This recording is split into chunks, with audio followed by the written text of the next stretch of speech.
আর যদি ঠাকুরকে প্রণাম করে বলেন, ঠাকুর তুমি কৃপা করে আমি যেন রাধা গোবিন্দ ভজন করার মন তৈরি করে দাও, তুমি আমাকে কৃপা করো,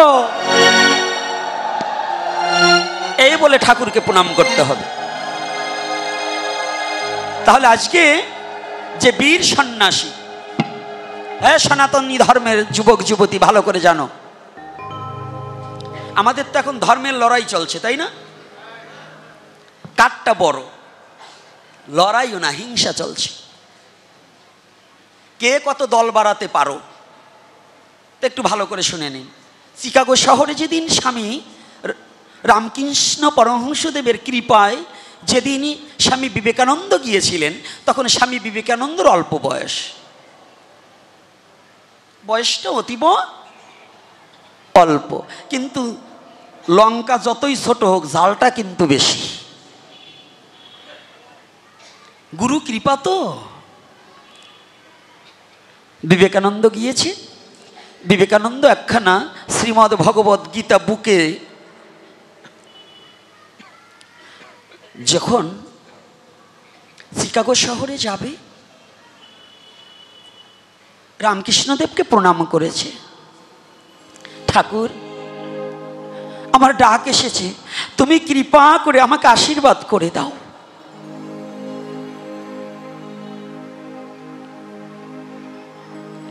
আমাকে আশীর্বাদ করে দাও।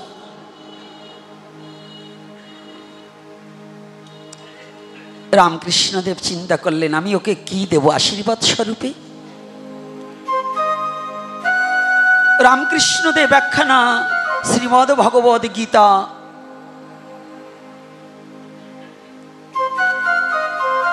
বিবেকানন্দের হাতে ধরিয়ে দিয়ে বললেন, বাবা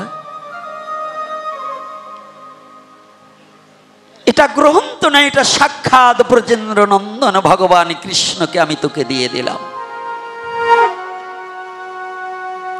নিয়ে চলে গেলেন। একে একে সমস্ত ধর্মের ধর্মগ্রন্থ এনে উপনীত করলেন, কিন্তু বিবেকানন্দকে দেখে ওই সনাতন ধর্ম তো, সনাতন ধর্মের ধর্মগ্রন্থ শ্রীমদ্ ভগবদ গীতাকে একেবারে সব গ্রন্থের নিচে রেখেছে, সব ধর্মগ্রন্থের নিচে রেখেছে। যখনই নিচে রেখেছে না, একজন বিদেশি ভদ্রলোক বিবেকানন্দকে একটু চেতাবার জন্য, যে অল্প বয়স দেখি একটু রাগান্বিত করতে পারি কিনা, যদি রাগাতে পারি মানুষের ক্রোধেই জীবন নষ্ট হয়, এই ক্রোধ বাড়াবার জন্য বলছে, বাবু আপনার ধর্ম একেবারে সবার নিচে। বলছি কেন? বলছে আপনার ধর্ম দেখুন ওই যে সব গ্রন্থের, সমস্ত ধর্মগ্রন্থের নিচে রাখা হয়েছে।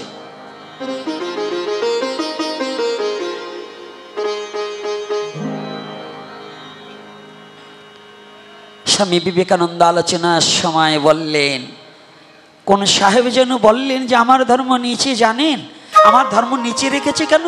বলছে কেন? বলছে সমস্ত ধর্মের ভার যে ধর্মে গ্রহণ করতে পারে, এই জন্যই আমার ধর্মগ্রন্থ নিচে রেখেছে।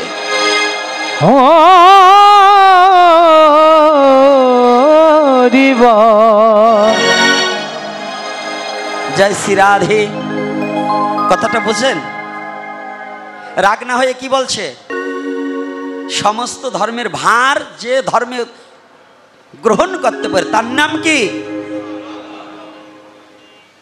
তাহলে সেই সনাতন ধর্মে আমরা জন্মগ্রহণ করেছি, কিন্তু সনাতনী রীতিনীতি কেউ আমরা মানছি না।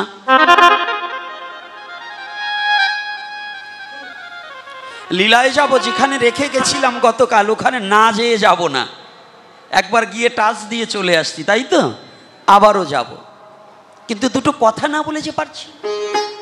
এগুলো প্রয়োজন আছে কি না?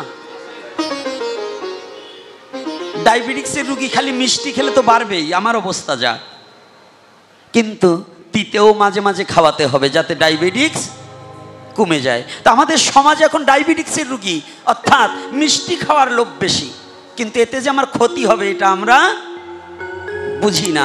অর্থাৎ নিজের স্বধর্ম নিয়ে চর্চা না করে পরধর্ম নিয়ে চর্চা করা আমাদের কোনো অধিকার নেই। আমরা কোন ধর্ম নিয়ে চর্চা করব? সনাতন ধর্ম নিয়ে, আমার ধর্ম নিয়ে। অন্য কোনো ধর্মে কি আছে কি ওটা আমার দেখা বোঝার কোনো প্রয়োজন নেই। আমার ধর্ম সম্বন্ধে আমার একান্ত চর্চা করা কর্তব্য, একান্ত চর্চা করা কর্তব্য। আজকে না বলে পারছি না। এই চর্চাটা যদি আরো 50 বছর আগে থেকে হতো তাহলে বোধহয় সনাতন ধর্মের লোক এই বাংলাদেশ ছেড়ে এত অন্য দেশে যেতে হতো না। এই বাঙালি নিজের স্বধর্ম, বাঙালি সনাতনী নিজের স্বধর্মকে চর্চা না করার কারণে এই দেশ থেকে মেলাচ্ছর বেশে চলে যেতে হচ্ছে।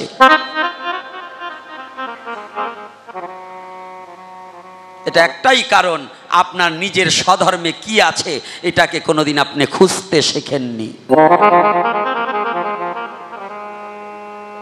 এ কারণে আজকে আমাদের এই অবনতির কারণ। নিজের স্বধর্মে কত চমৎকার জিনিস আছে এটা খুঁজছি না।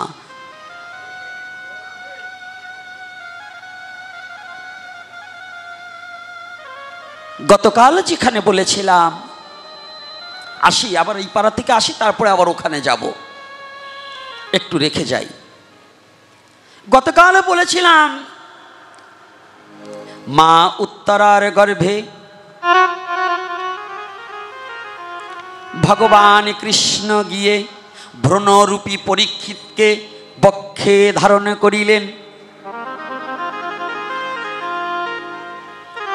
মা কাঁদছে, আজ আর আমার রক্ষে নেই, আমার গর্ভের সন্তানকে আর আমি বুঝি রক্ষা করতে পারবো না।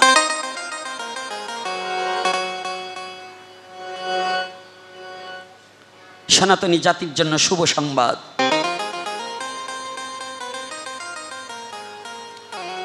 মা কেঁদে কেঁদে দুটি চোখের জলে ভাসছে, চোখ বন্ধ করে।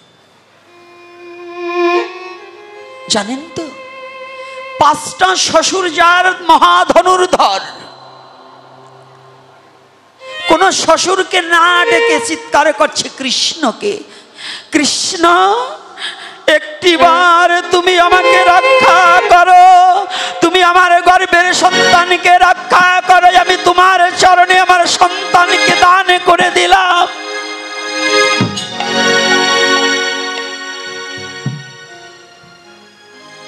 ভক্ত যদি ভগবান সব সইতে পারে, কিন্তু ভগবান ভক্তের চোখের জল কোনোদিন সইতে পারে না। সব সইতে পারে, কিন্তু ভগবান কখনো ভক্তের চোখের জল সইতে পারে না। কৃষ্ণ গর্ভে প্রবেশ করে যখন ভ্রণরূপী পরীক্ষিতকে যখন কোলে নিয়ে বসে আছে, ইতিমধ্যে ব্রহ্মাস্ত্র এসে উপনীত হয়ে গেছে। ব্রহ্মাস্ত্র এসে দেখতে পায় ভগবান যাকে হত্যা করবার জন্য অশ্বত্থামা পাঠিয়েছে তাকেই কোলে নিয়ে ভগবান কৃষ্ণ বসে আছে। রাধে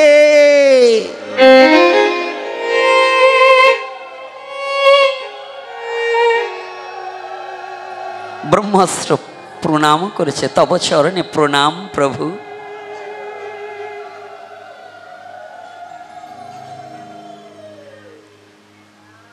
আমি প্রতিটা পাঠে প্রতিদিন বলি যে সনাতন ধর্ম শ্রেষ্ঠ ধর্ম কেন, তার একটা গুণ, একটা রূপ, একটা না একটা বর্ণনা ভগবান গৌরহরি আমার দ্বারা করিয়ে রাখে। এই যে সনাতন ধর্ম শ্রেষ্ঠ কেন একটু বুঝে নিন। সনাতন ধর্মের ভগবান তার ভক্তের জন্য কি করতে পারে এই কথাটা পৃথিবীর অন্য কোথাও খুঁজে পাবে না, একমাত্র সনাতন ধর্মে পাবে। যে গোলকের ভগবান ভুলকে আসতে পারে কার জন্য? তার ভক্তের জন্য। বাবা বাবা ও মা, জানো মা, ব্রহ্মাস্ত্র ভগবানকে প্রণাম করে বলছে, ভগবান তুমি যাকে কোলে নিয়ে বসে আছো ওকে হত্যা হত্যা করবার নিমিত্তে আমাকে পাঠিয়েছে।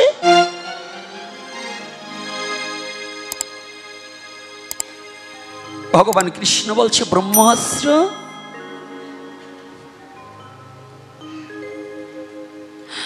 যদি পৃথিবীর জগতে জীব যদি আমাকে ধরতে চায়, আমি যদি ধরা না দেই, কেউ কোনোদিন আমাকে ধরতে পারে না।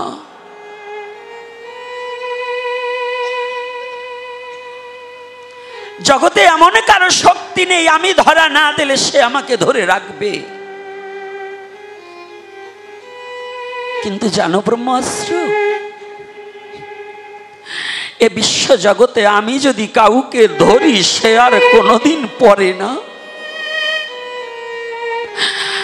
আমি যদি কাউকে একবার ধরি সে আর কোনোদিন পড়ে না। ও ব্রহ্মাস্ত্র,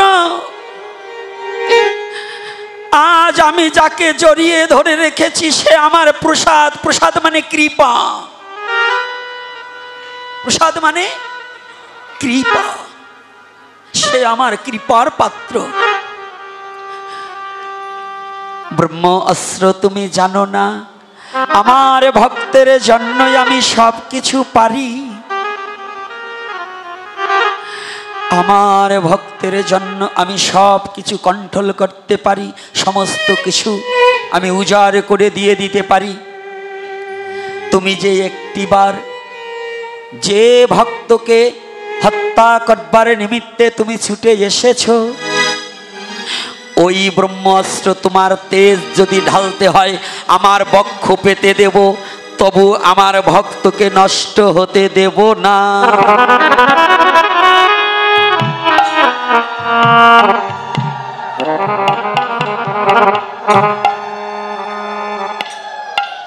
আমি আমার বুককে পেতে দেব।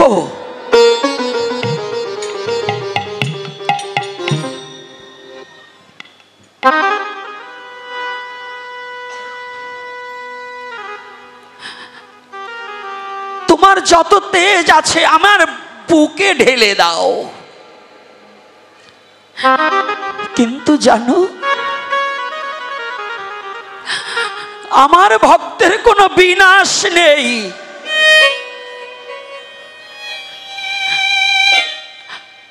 একবার যেজন আমার চরণে অর্পণ হয়ে গেছে তাকে বিনাশ করবার মতো যোগ্যতা পৃথিবীতে কারো নেই।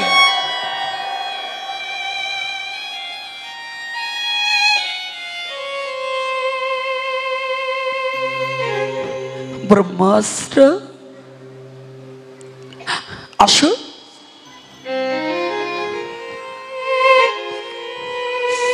ব্রহ্মাস্ত্র করজোড়ে বিনয় করে বলছে, প্রভু গো, আজ আমি জানলাম তুমি ভক্ত বৎসল ভগবান। তোমার ভক্তের জন্য তুমি নিজের বুকখানা পেতে দিতে পারো। তুমি দয়াময়, করুণার নিধি, প্রেম বারধি। তুমি তোমার ভক্তের জন্য এমন পারো আমি আগে কোনোদিন ভাবতে পারিনি।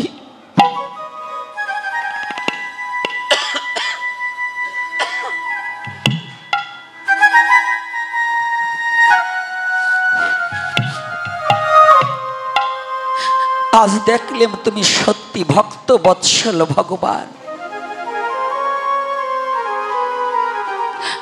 ব্রহ্মাস্ত্র প্রণাম করেছে, গোবিন্দ এতদিন শুধু তোমার চরণ দেখেছি, আজ ভগবানের কোলে তোমার ভক্তকে দেখে আমার জীবন বড় ধন্য হলো।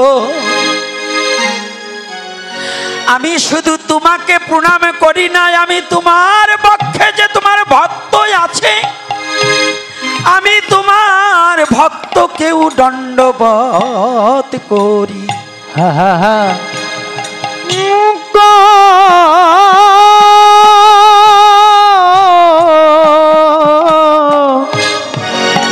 করি। ও গোবিন্দ, আজকে আমাদের অনেক অহংকার আছে। আমাদের সনাতন ধর্মের সবচেয়ে অবক্ষয় অহংকার আর হিংসার কারণে হয়েছে। আর একটা জাতির জাতা কলেশ আমাদের সনাতন ধর্মের মানুষগুলো নষ্ট হয়ে গিয়েছে। আজকে আমার প্রহিত বাবা আছেন, বাবা বললেন যে হ্যাঁ, উপনয়ন নিলে ব্রাহ্মণ হওয়া যায় না, স্বীকার করেছেন। এটা বড় উত্তম কথা। আমাদের সমাজটাই সনাতন ধর্মের মধ্যে কঠিন হিংসা ছিলেন, জাতি, বর্ণবাদ। এই বর্ণবাদের কারণে কোনোদিন একজন ব্রাহ্মণ ওই নিচ জাতির ছেলে যদি বৈষ্ণব হয়েছে তাকে দণ্ডবধ করেনি।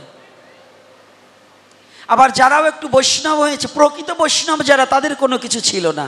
কিন্তু আমার মতো অহংকারী যারা, তারা আবার আর একজনকে দণ্ডবধ করা শিখিনি। কিন্তু সনাতন ধর্মের মূল তত্ত্বটাকে, জাতিটাকে পরিত্যাগ করতে হবে।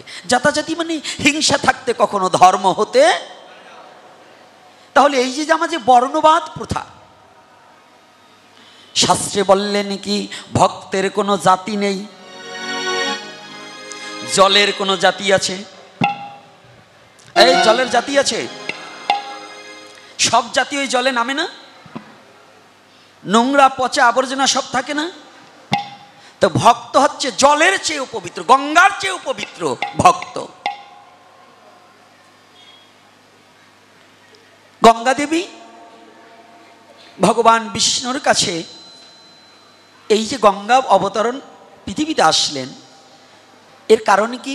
সমস্ত পাপী তাপী পাপ ধৌত করবে, তাই তো?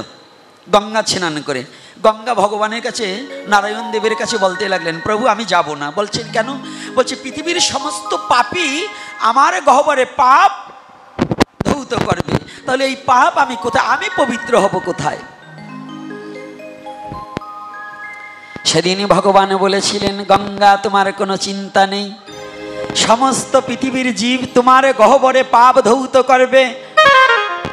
আর যদি আমার শুদ্ধ কৃষ্ণ ভক্ত যেদিন তোমার গহ্বরে স্নান করিবে, আমার ভক্তের চরণে পরশ পাওয়া মাত্রই তোমার সমস্ত পাপ নষ্ট হয়ে যাবে।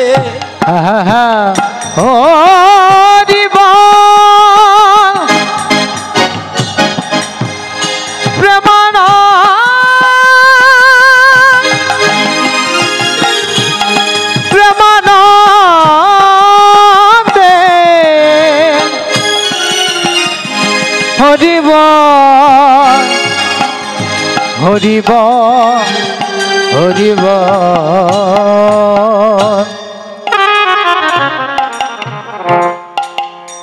পিছনে থেকে পদকর্তা একটা পদ যোজন করলেন। কি যোজন করলেন? ওরে গয়া গঙ্গা, ওরে কাশী যত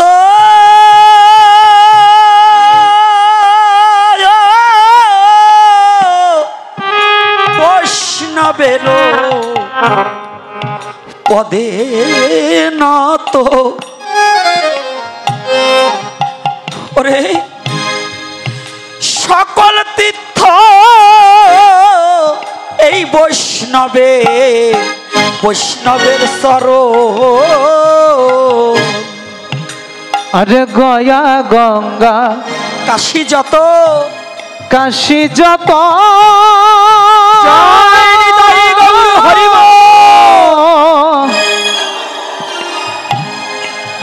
ওই বৈষ্ণবেরি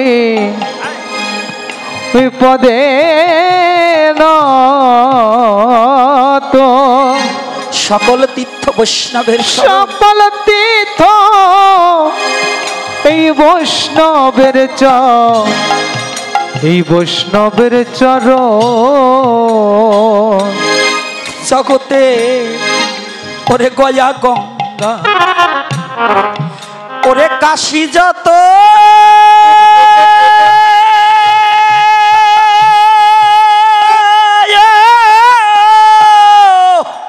এই কৃষ্ণ ভক্তে পদে নত, সকল তীর্থ এই বৈষ্ণবের চরণ। পাগল মন আমার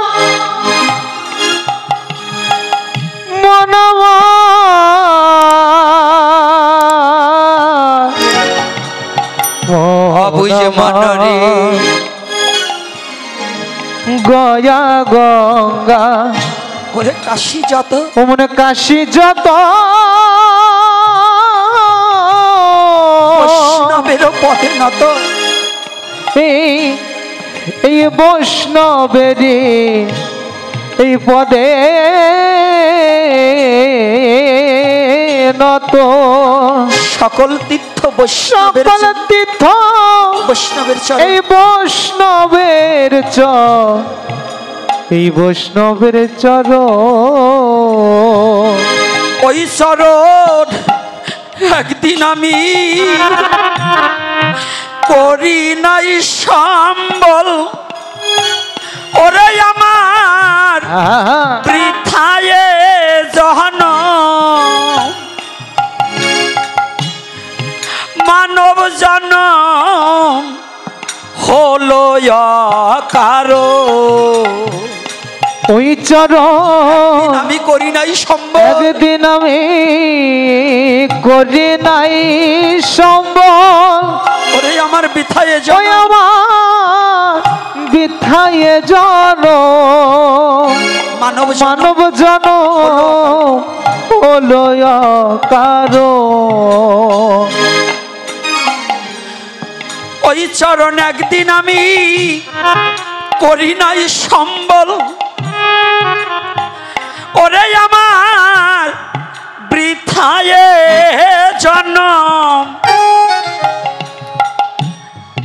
মানব জনম হলো কারো ওই চরণ আমি করি নাই শরণ ওরে আমার বেথায় জীব মানব জনম এই মানব জনম হলো কারো বললেন ভক্তের কোনো জাতি থাকে না হে সনাতনী জাতি বিভক্ত না হয়ে ভক্ত হওয়ার চেষ্টা করো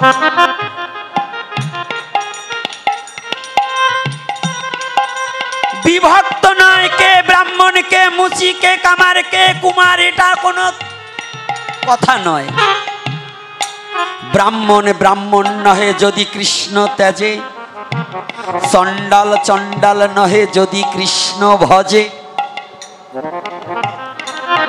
ব্রাহ্মণের ঘরেও চণ্ডাল হতে পারে যদি তার ব্রাহ্মণত্ব না জাগ্রত হয় চণ্ডালের ঘরেও ব্রাহ্মণ হয় জানিবে নিশ্চয়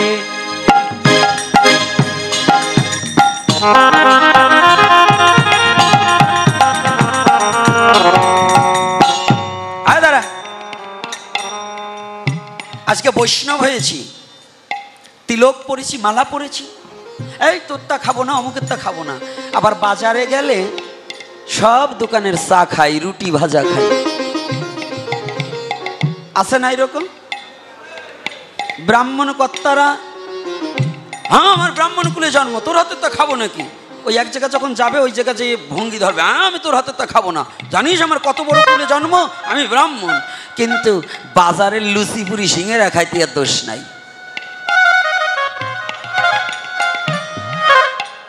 বিড়ি খাইতে দোষ নেই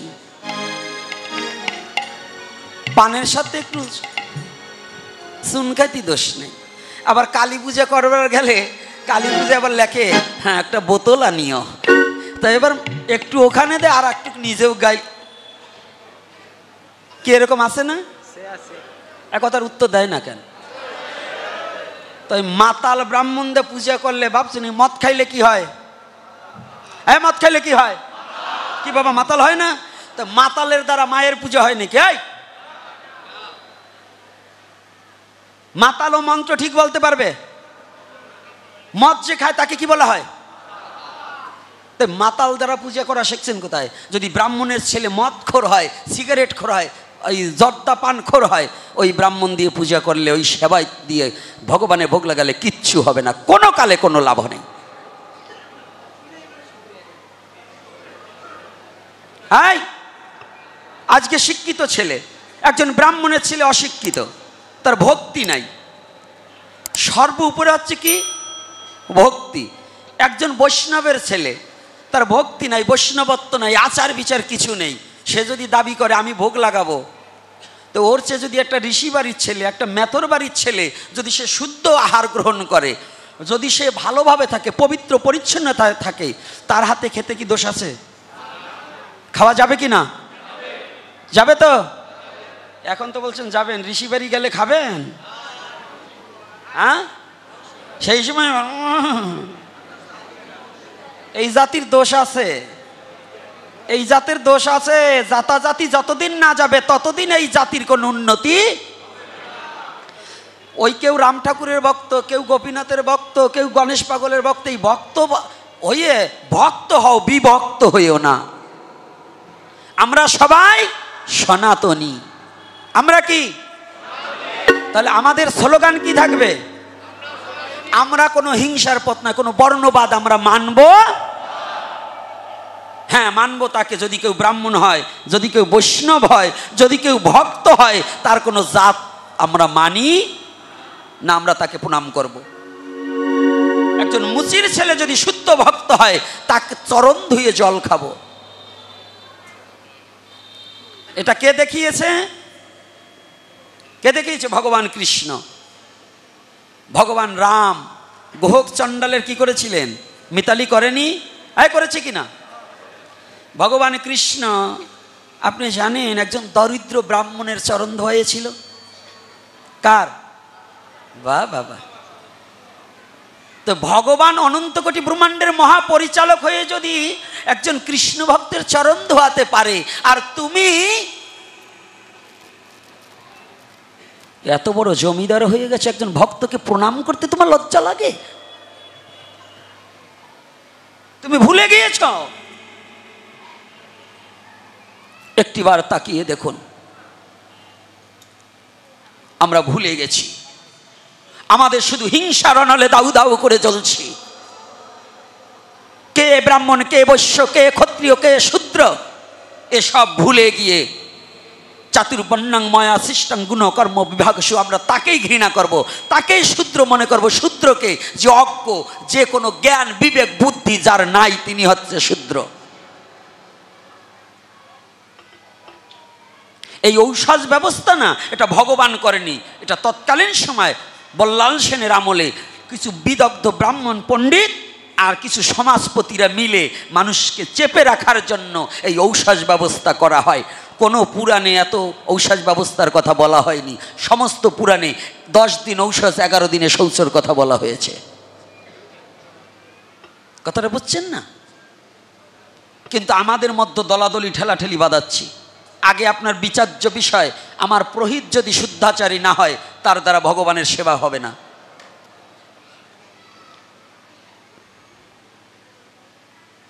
বিষ্ণু, কুকুরের এক নাম কি জানেন? সংস্কৃত ভাষায় কুকুরের নাম কিন্তু বিষ্ণু বলা হয়। এখন যে অন্ন ভগবান বিষ্ণুকে নিবেদন করা হয়নি, না শ্রী বিষ্ণু, আমার একটা ভুল হয়েছে, কুকুরকে শনি বলা হয়। কুকুরকে কি বলা হয়? শনি, আমার ভুল হয়েছে, কুকুরকে শনি বলা হয়। তো এখানে বলা হয়েছে পুরাণে, পদ্ম পুরাণে এবং স্কন্দ পুরাণে, এখানে আমার কাছে আমি টিকা করে আনা আছে। এ দুটো গ্রন্থে বলছে যে অন্ন ভগবান বিষ্ণুকে নিবেদন করা হয়নি, তাহা কুকুর মাংস সদৃশ। যে অন্নটা ভগবানকে নিবেদন করা হয়নি, তাহা কি মাংস সদৃশ? কি মাংস? যদি কেউ দেখতে চান আমি দেখিয়ে দিতে পারবো, আর যদি না দেখাতে পারি, মাথা চেঁচে আলকাতরা মাখিয়ে এই আপনাদের এই ঘড়িসার থেকে আমাকে ছেড়ে দেবেন। আর যদি বলেন যে আপনি মিথ্যা বলছেন, এই গ্রন্থে নাই, এটা যে গ্রন্থ লিখেছে তার সাথে বসবেন, আমার সাথে কি, আমি পেয়েছি তাই বলছি। ব্রাহ্মণের ছেলে যদি নারায়ণ পূজা না করে, সে ব্রাহ্মণ নয়, চণ্ডালের চেয়ে অধম। তার হাতে জল খাওয়া আর কুকুরের প্রস্রাব খাওয়া সমান। কথাটা বুঝতে পেরেছি? বৈষ্ণব হয়ে যদি ভগবানের সেবা পুজো বন্ধ করে, আহ্নিকাদি বন্ধ করে দেয়, ও কিসের বৈষ্ণব? এই কিছু ব্রাহ্মণ আছে, কিছু বৈষ্ণব আছে, এখনটা অনেকটা কমে গেছে বিভিন্ন জায়গায়। ওই কুমিল্লা গিয়েছিলাম, বলে কি বাবা আমাদের এইখানে কিছু বৈষ্ণব আছে, আমাদের নাকি তাদের নাকি একাদশী নাই। ওরে বৈষ্ণব গুসাই রে, এই হারামজাদাগিরি কথা বলে আর কত খাবা? এগুলো বাদ দাও। 8 থেকে 80 বছর বয়স পর্যন্ত সনাতন ধর্মে জন্মগ্রহণ করলে ব্রাহ্মণ, বৈশ্য, শূদ্র, ক্ষত্রিয় চতুর্বর্ণের সমস্ত ব্যক্তির জন্য 8 থেকে 80 বছর পর্যন্ত তার একাদশী বৈধতা।